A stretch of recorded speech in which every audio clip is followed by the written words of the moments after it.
Hey guys, how you doing? It's Henry, Emotion Blowers. Welcome to episode 14. Today we're going to install the engine by mounting it onto the frame of the Z-Master and also trying to figure out the wiring.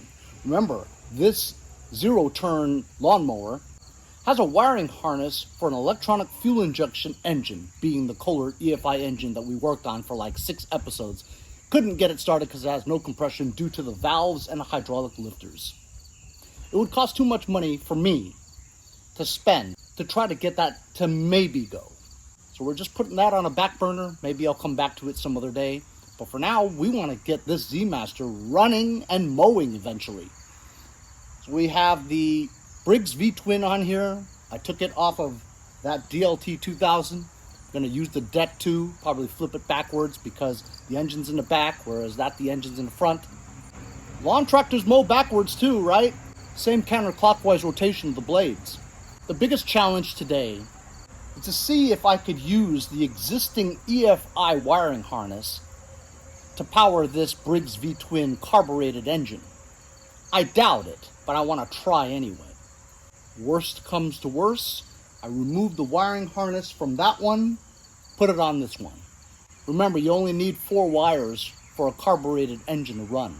Ground, battery, solenoid, magneto. That's it. 4. So if I gotta hardwire everything from scratch, that's what I'll have to do. Later on, when I do put on the deck, I'm gonna have to get the electric PTO switch to work too. And that's just 2 wires connected directly to the electric PTO with a power source. So right now I'm going to do some research. I'm going to take apart this panel, remove the ignition switch, look on the back and see if the tabs are labeled, and see if they coincide with that ignition switch. I removed the ignition switch from the DLT 2000, which is where this engine came from. The wiring harness on this matches to that. Looking on the back of it, where the tabs are, it shows ground is on top, lights is the top one, accessory is the diagonal upper right, and the main ones here are bottom left is magneto, top left is solenoid,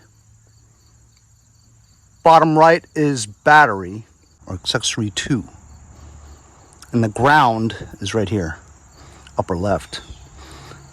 So I'm going to go get the ignition switch out of that and see if they somewhat coincide so I can just plug it right in. If not, we're going to have to remove the pins and plug it in where it corresponds to these numbers.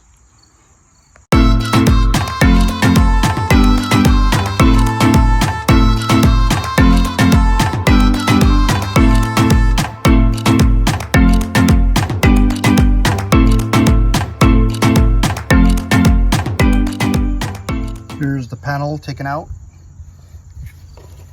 This is the PTO switch. It's a lot of wires going into a switch that's only supposed to be 2 wires. It's probably safety switches and computer stuff.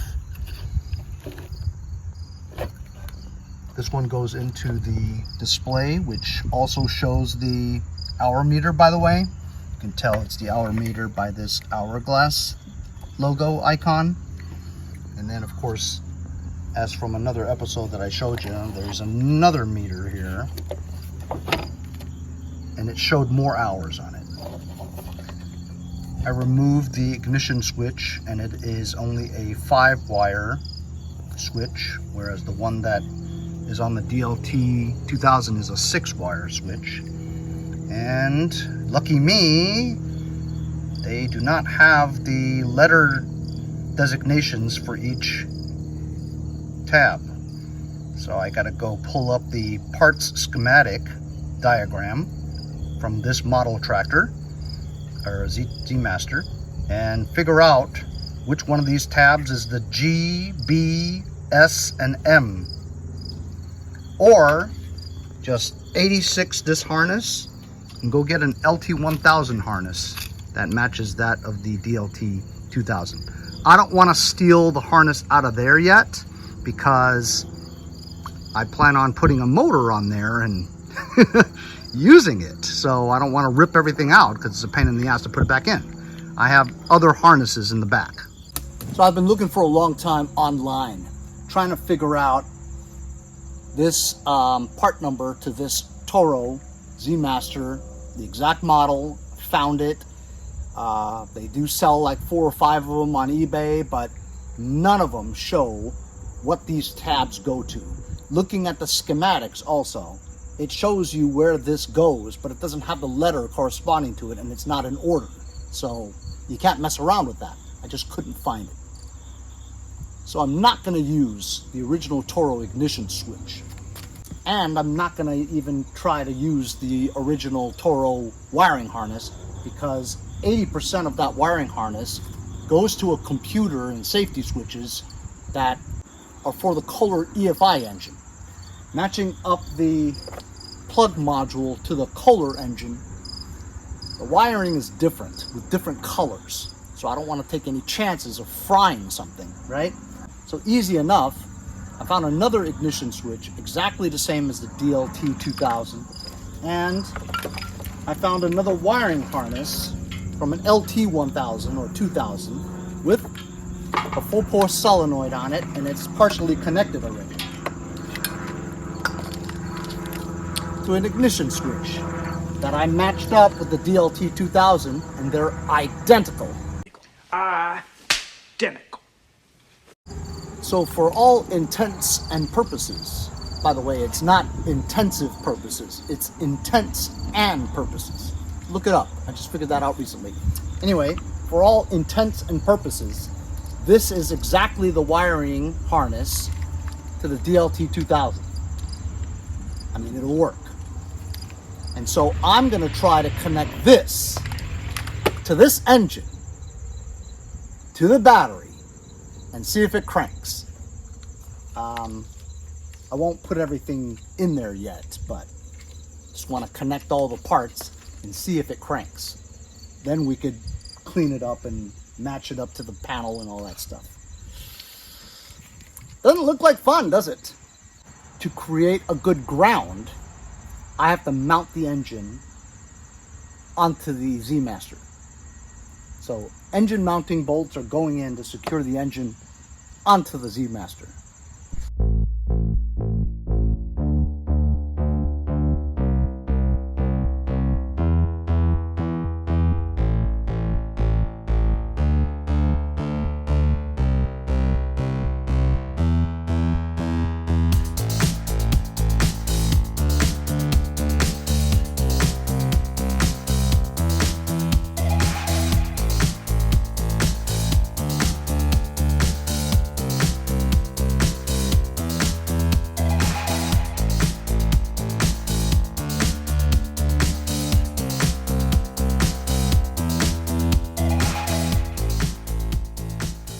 All right, it's been a couple of hours. The time lapse shut off halfway through because it was so hot that the camera was in the... If you guys want to become a YouTuber, right? The iPhones are great, but in the summertime when it's hot, if the phone stays in the sun for, you know, if it goes over 80 degrees or whatever, phone shuts off, which sucks. Anyway, so like I said, I couldn't figure out the original wiring harnesses tabs on the switch. So I installed the wiring harness from an LT 1000 or 2000 into it, hooked it up, positive starter wire to the solenoid to the battery, negative ground to frame, negative ground to the solenoid. Because this is a V-twin Briggs, it requires a choke lever too. So I removed the choke lever from the DLT 2000, and here it is. I'm gonna have to drill a hole in the panel to put this on. This is pulled up is choke, pushed down is run. So you're choking it.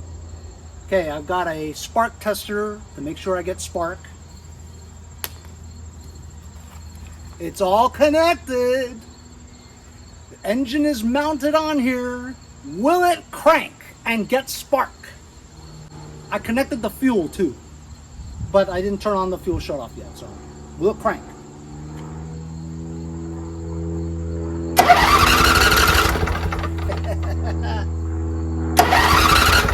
And it has spark.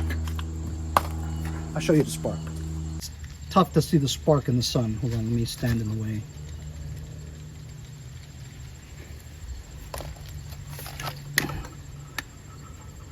Ready?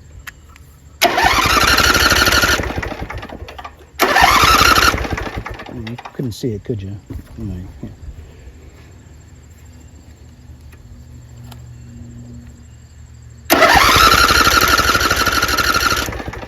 That spark. So I'm not sure about the magneto though. So because this old wiring harness has safety switches, safety switch, seat safety switch, 3 safety switches here. One's PTO, one's the seat, one is the brake, one's the, yeah, that's that. Of course it has the stock fuse in line on the harness. It actually also has an amp meter. I don't think it works. Solenoid is here, connected, stator, all that. So it wouldn't crank unless I bypassed it. So I took the wire that goes from the solenoid tab on the ignition switch and just ran it straight to the tab on the solenoid, you know, the trigger wire, bypassing the 3 safety switches. So that's why it cranks with spark and all that. However, I normally want to bypass the magneto too, because once you start this up, it won't be able to shut off because it goes through the safety switches, you see? So I wanted to bypass that, but it appears that the magneto wire from the 2 coils goes directly to the M tab of the ignition switch.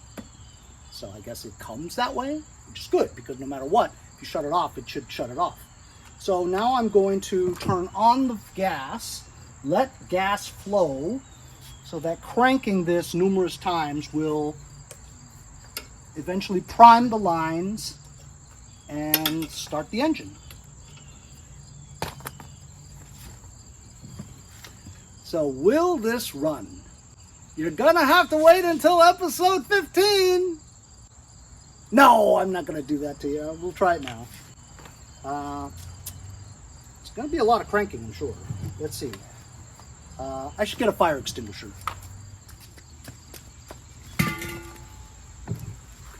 And also, I have the positive wire on the battery clipped on with a vice grip. So in case something bad happened, I can quickly just rip that vice grip out and it won't be connected to the battery anymore. Like a fail-safe, you know what I mean? All right, so I'm gonna crank this. It's gonna take a while for the fuel to prime through the lines into the carburetor. Let's see if it starts. It's on half throttle.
Revs really high if you wanted the power, and idles pretty well. I mean, could use some tuning, right?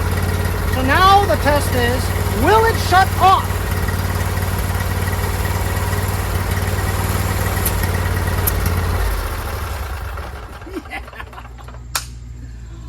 Awesome!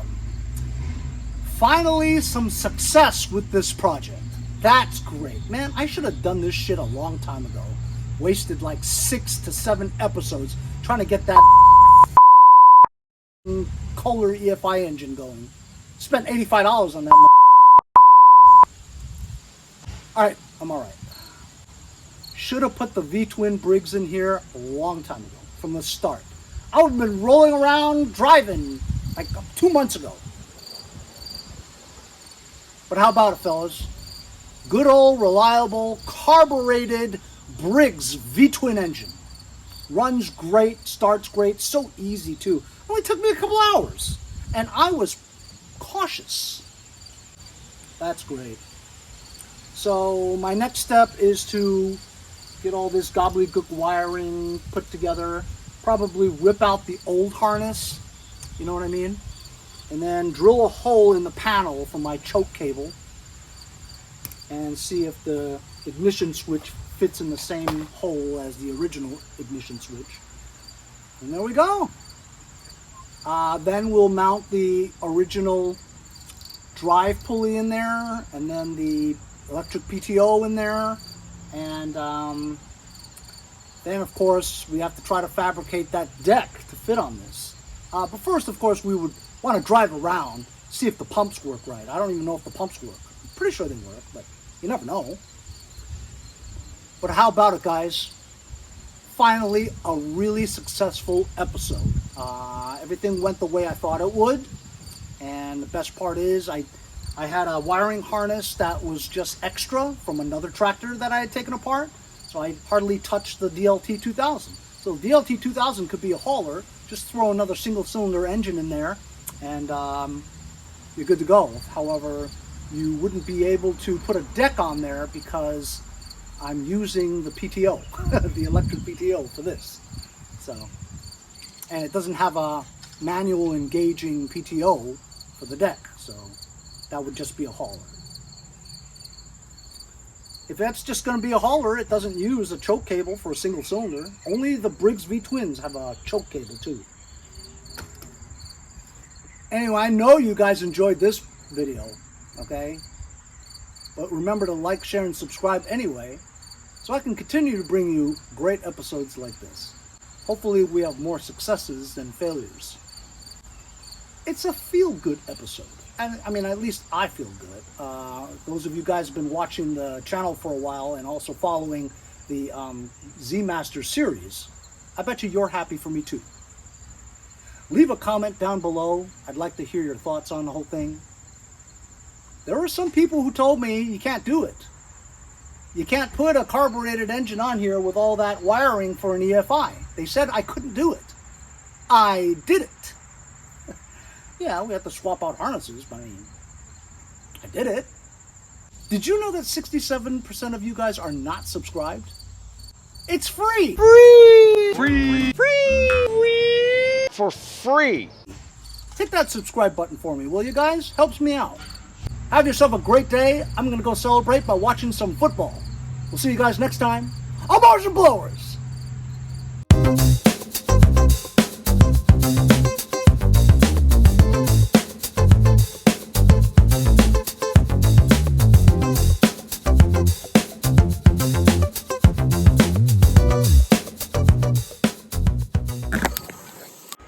This is the surveillance video from my garage camera.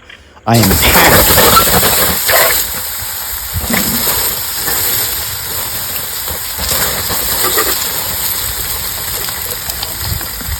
See you guys next time on Mowers and Blowers.